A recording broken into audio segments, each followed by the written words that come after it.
दोस्तों, तो पिछले वीडियो में हम लोगों ने देखा था इतिहास के पूरे सिलेबस को और इस वीडियो में हम देखेंगे भूगोल के पूरे सिलेबस को।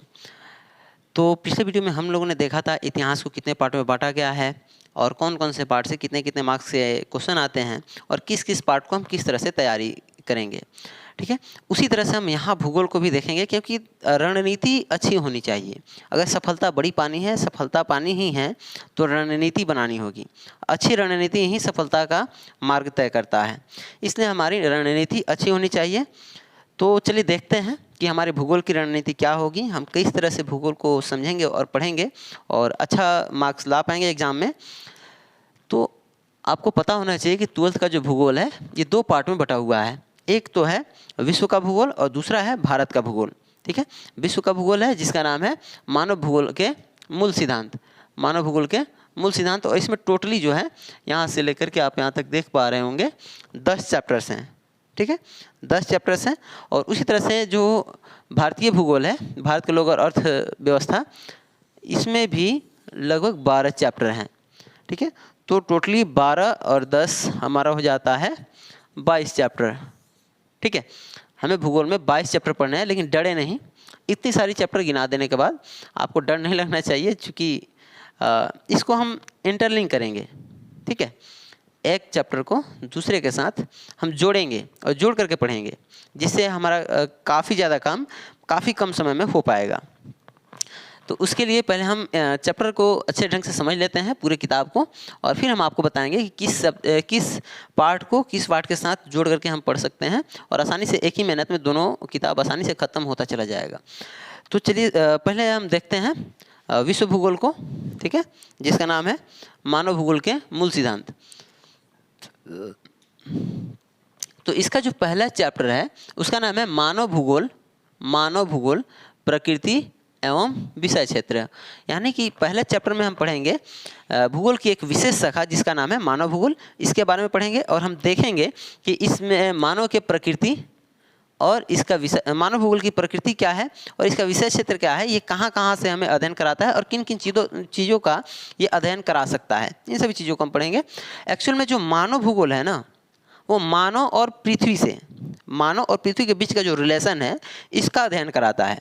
हम पृथ्वी पर कहाँ रहेंगे, किस जगह पे किस तरह का मौसम होगा, कहाँ जनसंख्या अधिक होगी, कहाँ कम होगा, इन सभी चीज़ों के बारे में पढ़ाता है हमें चैप्टर 1 मानव भूगोल। ठीक है, इस तरह से चैप्टर 2 में हम जैसे ही चलेंगे उस तरह से हम पढ़ेंगे यहाँ विश्व जनसंख्या।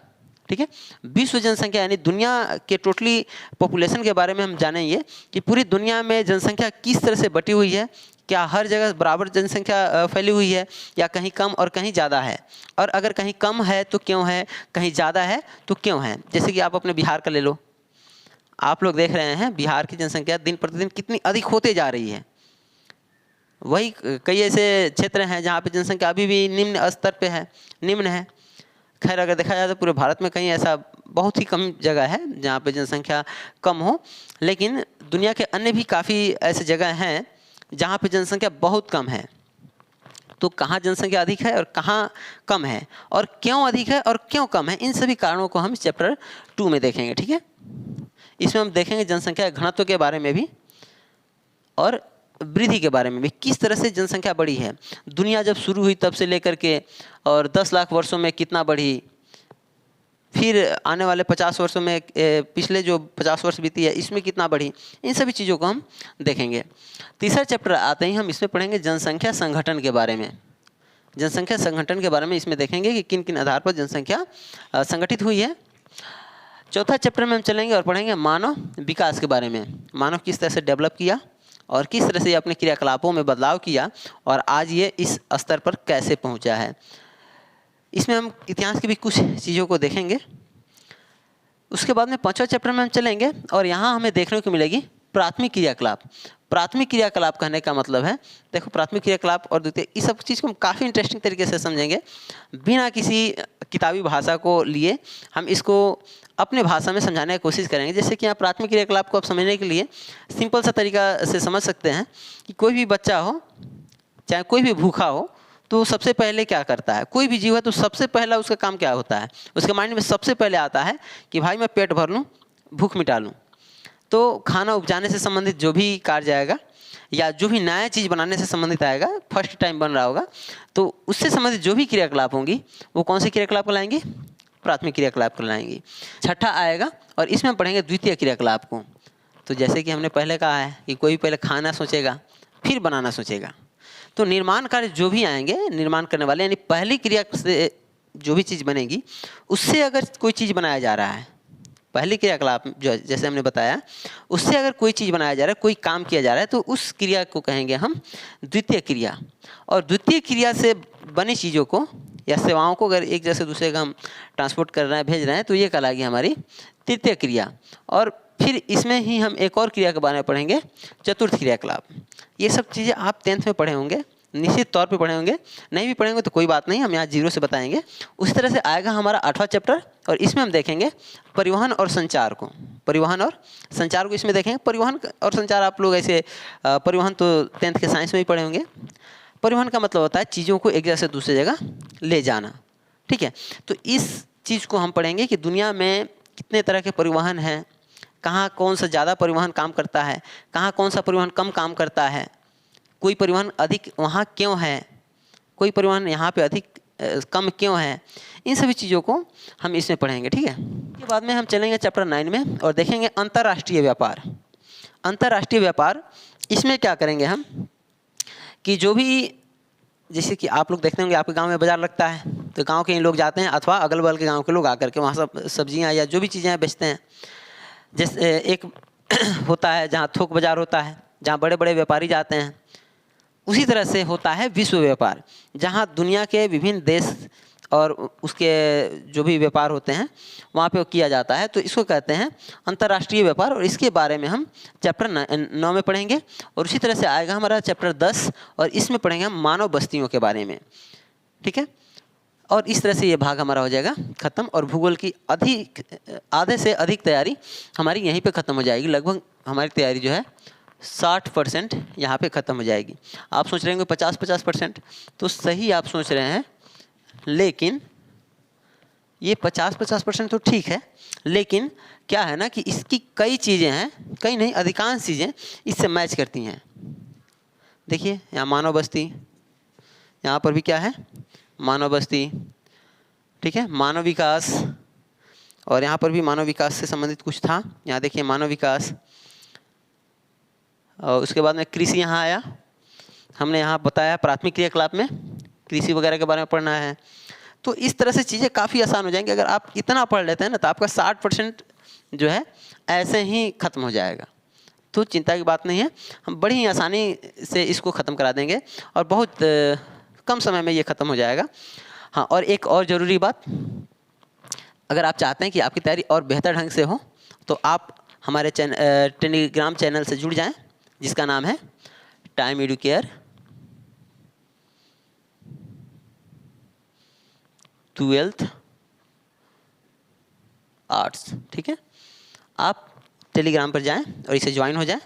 और इसमें आपको फ़ायदा ये होगा कि आपको डेली जो है, जो भी आज हम पढ़ाएं, जो भी कंसेप्ट आज हम समझाएंगे, उसका ऑब्जेक्टिव आपको वहाँ पे मिल जाएगा। चाहे उससे 10 ऑब्जेक्टिव बने, 5 बने या 50 बने, जितना भी बनेगा उतना ऑब्जेक्टिव आपको वहाँ क्विज़ के रूप में मिल जाएगा। इससे आपका ऑब्जेक्टिव स्ट्रॉन्ग होता चला जाएगा।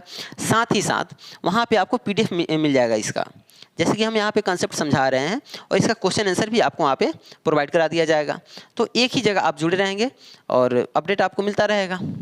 तो इसलिए आप टेलीग्राम चैनल को ज्वाइन करें। चलिए आगे देखते हैं, आते हैं हम भारत के लोग और अर्थव्यवस्था, यानी भारतीय भूगोल में आते हैं। भारतीय भूगोल में हम जैसे ही आते हैं तो यहाँ भी हमें पहला चैप्टर मिलता है जनसंख्या के बारे में, जिसके बारे में हम पहले से ही यहाँ पढ़ चुके होंगे। हम जनसंख्या के बारे में यहाँ ही पढ़ चुके होंगे, चूँकि यहाँ विश्व की जनसंख्या होगी और यहाँ पे हमें किसके बारे में पढ़ना होगा, किस संदर्भ में, तो यहाँ जो हम जनसंख्या के बारे में पढ़ेंगे तो इस भारत के संदर्भ में पढ़ेंगे। तो पहले से हम जनसंख्या के बारे में तो कुछ चीज़ें याद कर चुके होंगे और यहाँ भारत के संदर्भ में उसको स्पेशली थोड़ा सा देख लेंगे, काम चल जाएगा, ठीक है। तो यहाँ हम देखेंगे कि भारत में जनसंख्या कहाँ है, कितना अधिक है, कहाँ कम है, क्यों है, इन सभी चीज़ों को हम चैप्टर 1 में देखेंगे। देख लीजिए यहाँ जनसंख्या संगठन, यहाँ भी हम पहले से पढ़ चुके होंगे जनसंख्या संगठन को। बात समझ रहे हो ना। यहाँ पे हम बड़ी आसानी तरीके से दोनों किताब को एक ही टाइम में ख़त्म कर लेंगे। जैसे हमारा ये ख़त्म होगा ना, इसमें तो 40-50% इसमें से ख़त्म हो चुका होगा। तो दूसरा चैप्टर में देख लीजिए प्रवास। ये जो प्रवास वर्ड है ना, हम आपको यहाँ पढ़ाएंगे। इसमें ये जो सेकंड चैप्टर है वहाँ पे हम ये प्रवास पढ़ा चुके होंगे। ये जो प्रवास है वहाँ पे हम पढ़ा चुके होंगे, और भारत के संदर्भ में कुछ चीज़ें होंगी उसको हम देख लेंगे यहाँ पे। तो और एक चीज़ और आपको अच्छा लगे तो, अगर आपको लगे कि ये किसी के काम आ जाने लायक है तो आप शेयर भी कर दिया करें। इससे आपका तो कुछ लगता है नहीं, और शेयर कर देंगे तो शायद किसी और का भला हो सके। तो आगे देखते हैं। अगला चैप्टर में हम जैसे ही चलेंगे तो हम इसमें पढ़ेंगे मानव विकास के बारे में।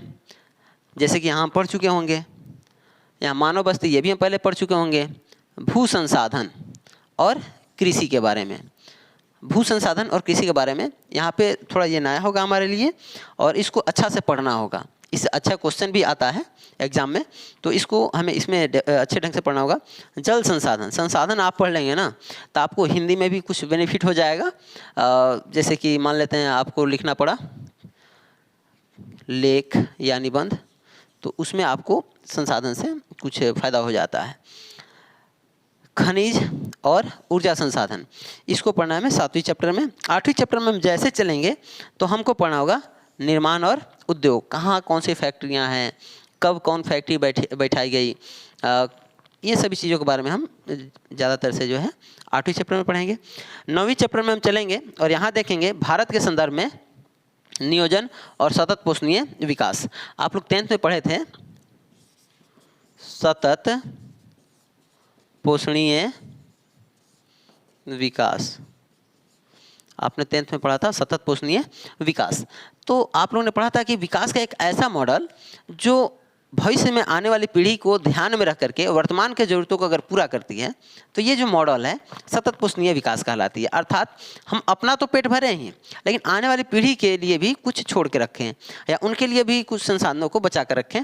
तो ये जो मॉडल है, ये जो थॉट है, यही कहलाता है सतत पोषणीय विकास। और इसे हम वर्ल्ड के आधार पर नहीं देखेंगे, वर्ल्ड के संदर्भ में नहीं देखेंगे, बल्कि हम इसे देखेंगे भारत के संदर्भ में। ठीक है, तो भारत के संदर्भ में हमें देखना सतत पोषणीय विकास। अगला चैप्टर है आपका 10 नंबर परिवहन तथा संचार, जो कि हम पहले यहाँ पढ़ चुके होंगे, पिछले पार्ट में हम पढ़ चुके होंगे परिवहन और संचार क्या है।